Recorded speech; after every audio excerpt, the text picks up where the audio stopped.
అమరావతి నిర్మాణానికి కేంద్రం ఇచ్చేది ఆర్థిక సాయమా లేక కేవలం అప్పు మాత్రమేనా అనేది ప్రస్తుతం ఏపీ రాజకీయాల్లో హాట్ టాపిక్ గా మారింది.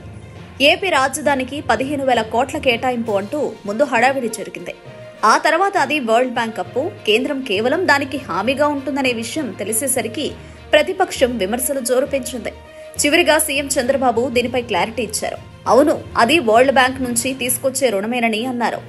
కేంద్ర బడ్జెట్ రాష్ట్రానికి అన్ని విధాలా మేలు చేసేదిగా ఉందన్నారు సీఎం చంద్రబాబు. రాష్ట్ర ప్రతిపాదనలు చాలా వరకు ఆమోదం పొందాయన్నారు.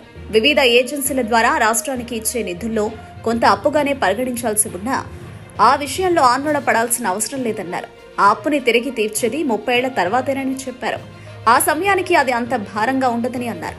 కేంద్రం నుంచి కొంత గ్రాంట్ వస్తుందని, మరికొంత కేంద్రం తన పూచికత్తుతో ఇస్తుందని, ఏ రూపంలో వచ్చినా అది రాష్ట్రానికి, రాజధానికి ఉపయోగపడుతుందన్నారు సీఎం చంద్రబాబు.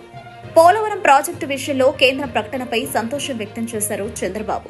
నిధులో కేటాయింపుని బడ్జెట్లో పెట్టకపోయినా ప్రాజెక్టు పూర్తి బాధ్యత తమదేనని కేంద్రం ప్రకటించిందని, అది మనకు చాలు కదా అని అన్నారు.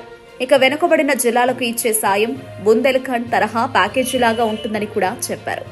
ఆ ప్యాకేజీ నిధులు, రాయితీలు రాష్ట్రానికి ఉపయోగకరమన్నారు చంద్రబాబు.